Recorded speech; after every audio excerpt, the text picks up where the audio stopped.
వచ్చిన తర్వాత ఆ కంపెనీ యొక్క మార్కెటింగ్ ప్లాన్ అర్థం చేసుకోవాలి. కంపెనీ యొక్క వాటిని మనం నేర్చుకుని మనం దాని ముందుకు వెళ్ళాలి. అందులో చూసుకుంటే కనుక వెస్టేజ్ ఇప్పుడు ఏ స్థాయిలో ఉంది ఆ క్లారిటీ ఉండాలి. చాలా మంది బిజినెస్లో ఉంటారు కానీ వెస్టేజ్ గురించి క్లారిటీ ఉండదు. కాబట్టి ఇక్కడ చూడండి, fastest growing Indian direct selling company. ఇది ఇండియన్ కంపెనీ, ఫాస్టెస్ట్ గ్రోయింగ్ అంటే చాలా ఫాస్ట్గా గ్రో అవుతున్న ఇండియన్ కంపెనీ, ప్రపంచ స్థాయిగా గ్రో అవుతూ ఉంది. అలాంటి కంపెనీలో మనము ఇక్కడ బిజినెస్ ఐడి తీసుకున్నాం. కంపెనీ ఎక్స్పీరియన్స్ 1-2 సంవత్సరాలు కాదు, 21 ఇయర్స్ నుంచి కంపెనీ సస్టైనబుల్గా తన యొక్క గ్రోత్ను కూడా 79% CAGR తోని ముందుకెళ్తా ఉంది. 21 ఇయర్స్ తర్వాత కూడా 79% మెయింటైన్ చేస్తుంది అంటే చాలా చాలా గ్రేట్ అది. అలాంటి కంపెనీలో మనం ఉన్నాము.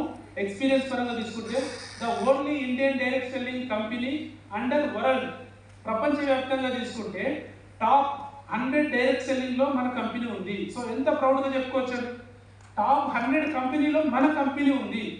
మనం ఎంత పెద్ద కంపెనీలో మనం అవకాశం తీసుకున్నాం.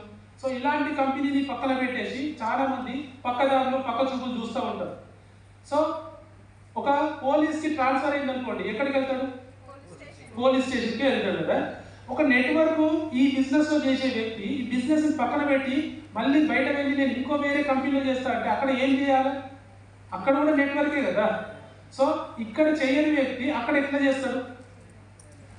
ఇక్కడైనా అక్కడైనా చేసే పని మారదు.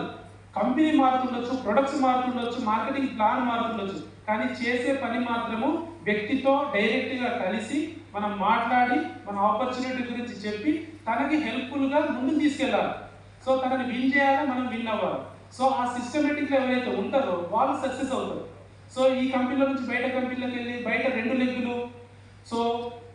ఇప్పుడు మార్కెట్లో చాలా వచ్చినాయి, పరుపులు అని చెప్పేసి, ముక్కు పుడకలు అని చెప్పేసి, బైకులు అని చెప్పేసి. ఇవన్నీ కూడా మనకు లైఫ్ టైం కాదు. ఇప్పుడు ప్రజెంట్ అవి ఆశ పెడతా ఉంటాయి, ఏదో అట్రాక్ట్ చేస్తూ ఉంటాయి, కానీ లాంగ్ టర్మ్లో బిజినెస్లో ఉండవు. లాంగ్ టర్మ్ బిజినెస్ అంటే ఏంది? ఈరోజు వ్యక్తి పొద్దున్న లేస్తే పడుకునే వరకు ఎన్ని రకాలుగా ఏమేమి యూజ్ చేస్తూ ఉంటాం. మన బిజినెస్లో తీసుకుంటే కనుక హోమ్ నీడ్స్ ఉన్నాయి.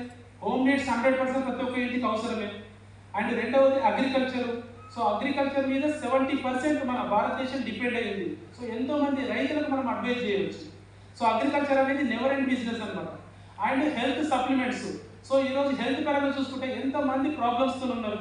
ప్రతి ఒక్కరింట్లో బీపీ, షుగర్, థైరాయిడ్, ఆస్తమా, రకరకాల ప్రాబ్లమ్స్ అన్నీ కూడా ఎక్కడి నుంచి వస్తున్నాయి? ఫుడ్ నుంచి వస్తూ ఉంది. తీసుకునే ఫుడ్ క్వాలిటీ లేదు కాబట్టి ప్రాబ్లమ్స్ వస్తూ ఉంది. చేస్తున్న పనిలో టెన్షన్స్ ఉన్నాయి కాబట్టి ప్రాబ్లమ్స్ వస్తూ ఉంది. కాబట్టి ఇక్కడ హెల్త్ న్యూట్రిషన్ సప్లిమెంట్స్ అనేవి కూడా మనకు కంపెనీ ఇవ్వడం జరుగుతుంది. ఇది చాలా పెద్ద business. Wellness industry, sickness industry రెండు ఉంటాయి. సిక్నెస్ ఇండస్ట్రీ అంటే ఇప్పుడు మనం హాస్పిటల్స్ చూస్తూ ఉంటాం. ఏదైనా ఒక హాస్పిటల్కి వెళ్ళి చూడండి, అక్కడ పబ్లిక్ ఉన్నారా లేదా ఒకసారి చెక్ చేసండి. మన ఊర్లో కంటే హాస్పిటల్లో ఎక్కువ ఉంటారు పబ్లిక్, జాతర లెక్కలు ఉంటారు. మరి వాళ్ళందరూ అందులో ఉండాలని అనుకుంటున్నారా? లేదు, అన్ని ప్రాబ్లమ్స్ ఉన్నాయి కాబట్టి అంతమంది వెళ్తూ ఉన్నారు. ఒకప్పుడు డాక్టర్ దగ్గరికి వెళ్తే అన్ని ప్రాబ్లమ్స్ చూస్తుండేది. ఈరోజు కంటికి ఒక డాక్టర్, ముక్కుకో డాక్టర్, చెవికో డాక్టర్, నోటికో డాక్టర్, ఎంతమంది డాక్టర్లు? అందరూ స్పెషలిస్ట్లే తయారైపోయారు. ఎందుకు? ఎంత పెద్ద బిజినెస్ ఇక్కడ క్రియేట్ అవుతా ఉంది అంటే మనిషికి ప్రతి ఒక్కరికి ప్రాబ్లం ఉంది, అక్కడ డాక్టర్స్ క్రియేట్ అవుతా ఉంది. కాబట్టి ఇక్కడ పెద్ద బిజినెస్ ఉంది కాబట్టి ఆరోగ్యం చెడు